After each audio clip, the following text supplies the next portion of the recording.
Alix Bouyaga qui reçoit ce matin Alexis Corbière, député écologiste et social de Seine-Saint-Denis. Bonjour, soyez le bienvenu sur France Info.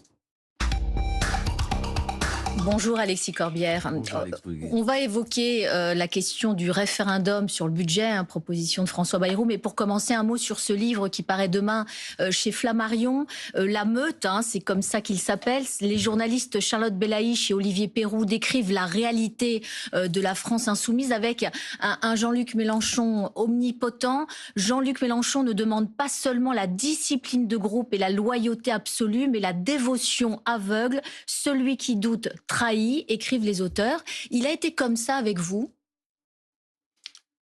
Écoutez, bon, déjà, commenter un livre que j'ai pas lu, je vais l'acheter demain comme tout le monde. C'est toujours délicat. De ce que j'ai lu qui me concerne, dans les bonnes feuilles, comme on dit, c'est exact. Il y a indiscutablement un problème de fonctionnement dans ce mouvement. J'en ai été exclu, alors que... Et c'est ça la chose que j'aimerais répondre à tout ça. Moi, ce qui m'intéresse, c'est préparer l'après. C'est le nom du mouvement que j'ai fondé avec des amis.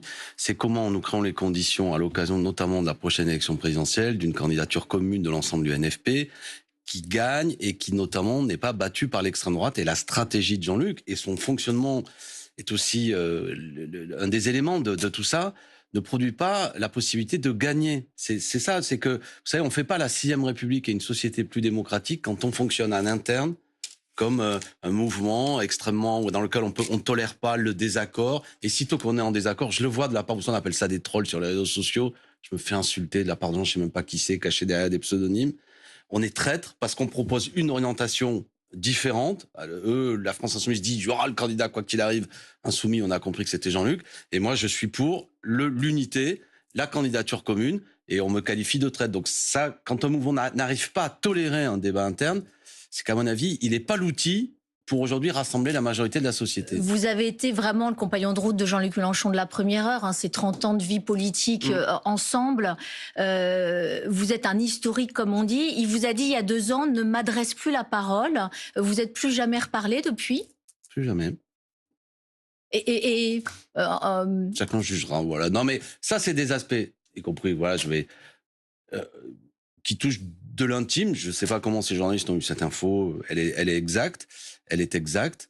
Mais voilà, chacun jugera. 26 ans de combat commun, de beaucoup de choses, de proximité. Mélenchon est un homme de grand talent, est un homme qui a permis à ce que la gauche ne disparaisse pas, à ce qu'elle réalise 19% en 2017, 21,9% en 2022. Tout ça est très bien. Mais je pense qu'il doit aider à faire mieux maintenant. Et faire mieux, ça passe pas nécessairement par lui. Et il doit nous aider. Tout son talent que j'ai connu doit nous aider. Toute cette face lumineuse de sa personne, et je la connais, elle doit nous aider à créer les conditions qu'on ait un candidat ou une candidate qui gagne. Et on voit bien quand on est en désaccord, un homme qui a été dans toute ma vie politique comme intime, à régler ça de cette manière. Bon, voilà, chacun jugera. Donc ce que vous dites, c'est qu'aujourd'hui, ce côté autocratique, ça fait pas un président. Vous lui dites de ne pas se présenter en 2027 ? Moi, je veux pas utiliser des mots, je les laisse les journalistes, parce que je veux, y compris avec les insoumis, des insoumis jusqu'au Parti socialiste, et je souhaite la victoire d'Olivier Faure à son congrès, parce qu'il est celui qui pense l'union malgré tout. L'heure est grave, vous savez, l'extrême droite n'a jamais été aussi forte. Elle peut gagner dans les urnes l'élection présidentielle.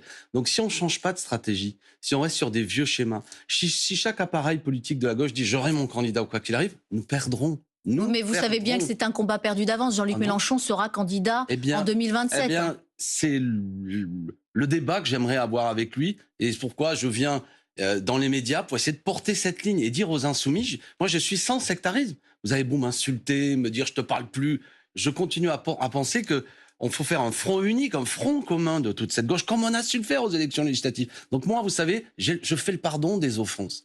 Ils m'ont mal parlé. Contact, c'est pas grave. Il faut quand même continuer à l'union, parce que je ne veux pas que mon pays bascule dans une situation où elle est dirigée par des xénophobes, des racistes, des gens qui pratiquent la haine et la division du pays. S'il était candidat en 2027, vous voteriez encore pour lui ? Oui, enfin, je veux dire... La discussion ne se pose pas comme ça, c'est un homme de gauche, vote à gauche, si c'est le seul candidat, vous voyez ce que je veux dire ? Moi, ce n'est pas une affaire personnelle. Maintenant, je dis en termes de stratégie, la stratégie actuelle de la France Insoumise, à mes yeux, n'est pas la même que celle de 2017, voire n'est pas la même que celle de 2022.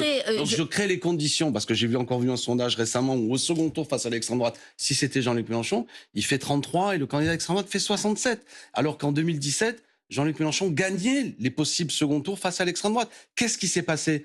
Aux insoumis qui m'écoutent, je leur dis ça, ne croyez pas que c'est le système qui vous attaque, je ne sais trop quoi.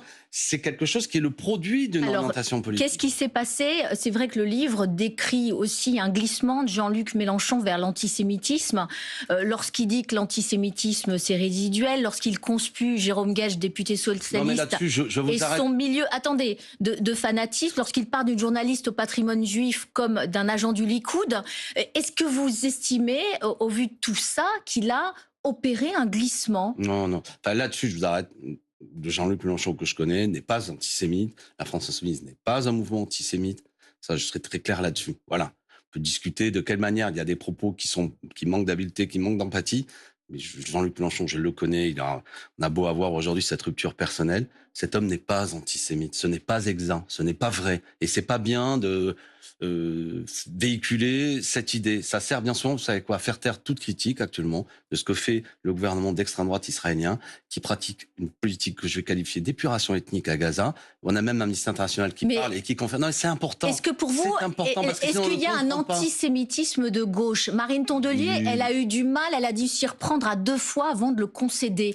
On voit ce qui arrive au député Jérôme Guedj. Je suis prof d'histoire, si c'est pour dire qu'il y a de l'antisémitisme à gauche, historiquement et sans doute à l'actuel, oui, il y avait des débats, vous savez, au siècle dernier, durant l'affaire Dreyfus. Ça, c'est une banalité. Il y a des gens, mais je veux dire, là, ce dont on parle de choses précises, pas est-ce qu'il y a...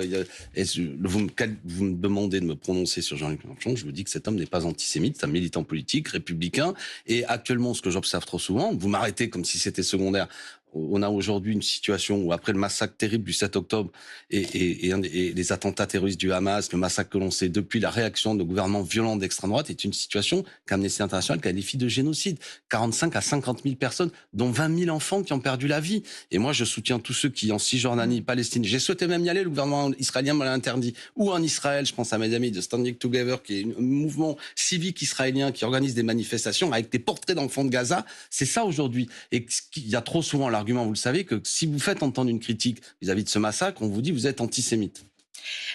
François Bayrou envisage un référendum, alors il l'appelle comme sur un plan d'ensemble de réduction des déficits. Est-ce que prendre le pouls des Français, les interroger sur finalement ce que fait l'État de leur argent, il n'y a pas une forme de cohérence ? Non, il y a une astuce, parce que c'est un homme qui est minoritaire à l'Assemblée nationale, qui n'est pas légitime, de mon point de vue. C'est-à-dire que si le MoDem et même les amis d'Emmanuel Macron ont été battus à l'occasion des élections législatives, mais Emmanuel Macron a fait un coup de force en nommant un Premier ministre qui n'est pas issu de la coalition arrivée en tête, qui était le Nouveau Front Populaire. Donc M. Bayrou galère, pardon de l'expression triviale, pour essayer de trouver une majorité sur un budget. La dernière fois, il a imposé par 49-3. Dites-vous ça quand même, depuis 2022, on n'a pas voté un budget à l'Assemblée nationale, toujours imposé par ce mode autoritaire qu'est le 49-3. Mais justement, comme il y a un blocage, contourner l'Assemblée nationale pour finalement essayer de faire adopter un budget, jouer le peuple contre les politiques, est-ce que c'est pas malin de sa part ? C'est odieux, enfin, jouer le peuple, il joue pas le peuple. Si jouait le peuple, je lui pose une question. La réforme des retraites, personne n'en veut, il va l'imposer dans un conclave, qui soumettent oui ou non, parce que là on peut répondre par oui ou non. Êtes-vous favorable oui ou non à la réforme Borne? 70% des Français sont contre. La réforme Borne sur les retraites, c'est celle qui impose à 30 millions de salariés 2 ans de plus de travail, alors que beaucoup de gens à partir de 55 ans n'ont plus de boulot. Ça, c'est le courage et vraiment la démocratie. Un budget, je vais vous dire, et vous le savez, Madame Bouillégué, c'est pas oui ou non. La discussion sur un budget, c'est-à-dire de quelle manière on arrive à l'équilibrer, sur quoi on met en avant, c'est pas oui ou non. Oui ou non, c'est tu prends ou tu laisses. C'est refuser. C'est en gros dire qu'est-ce qu'il va dire. C'est soit le chaos si on n'a pas de budget, parce que ce sera ça qui répète, soit vous votez 40 milliards de purges qu'il veut faire actuellement. Et la question que je pose aussi, s'il fait un référendum, s'il est battu, il s'en va. S'il est battu, Macron démissionne. Parce que c'est quoi, les conséquences de leur référendum? Mais donc tout ça n'est pas sérieux, c'est une manœuvre. Précisément, vous l'avez dit vous-même, pour dire façon la classe politique, tout ça c'est pourri. Hein, c'est des bavards, c'est des gens qui bloquent. Moi, François Bayrou ou Emmanuel Macron fait la même chose.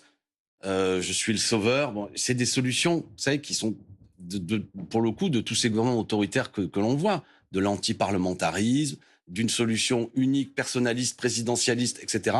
C'est une impasse. François Bayrou, il pose un diagnostic sur la situation économique. Il dit il y a une production qui est trop faible, il y a une dette qui est trop lourde, et donc la direction, c'est pas d'impôts supplémentaires et une baisse déterminée des dépenses. Sur le principe. Odieux. odieux. Et pourquoi odieux? Ah bon? Je sais pas, vous êtes allé à l'hôpital, à l'école dernièrement, vous savez, le nombre de manques de postes, le nombre de manques de lits dont on discute. Il a fait 30 milliards de purges dans le précédent budget, il va en rajouter 40 milliards, alors que les fortunes... Mais la France peut continuer à vivre avec 1100 milliards de déficit, de dettes. J'ai une solution, il n'y a jamais eu une telle accumulation de richesses de la part des plus fortunés, des 1600 personnes les plus fortunées. Si on leur ponctionne seulement 2%, tel qu'on le propose sur la taxe Zuckman, on peut faire rentrer dans les caisses plusieurs dizaines de milliards. Mais ce qu'il y a un principe, c'est toujours vous, les petits, qui allez payer. On a même Non, justement, il a fermé la porte à toute hausse de taxes pour les retraités. Si, le retour de la taxe d'habitation, c'est non. Quand vous asphyxiez 40 milliards de moins dans le service public, c'est les petits qui payent. Parce que ça veut dire que quand vous arrivez avec votre gamin au service des urgences à l'hôpital, vous allez passer des heures à attendre. Ça veut dire que quand dans votre classe, notamment, moi je suis élu de Seine-Saint-Denis, vous aurez 30 à 31, 32 gamins par classe. On termine sur la question de la psychiatrie, par exemple, la psychiatrie scolaire. 2 drames qui ont eu lieu il n'y a pas longtemps. Un drame dans un établissement scolaire et un autre drame qu'on a vu d'un homme qui a assassiné Boubacar Cissé, sans doute parce qu'on a un problème de santé mentale dans le pays, d'absence de suivi et qu'on a des gens dangereux qui circulent. Ça, c'est le service public qui y répond. Et ça, c'est la conséquence de toutes ces purges. Donc Bayrou a tort.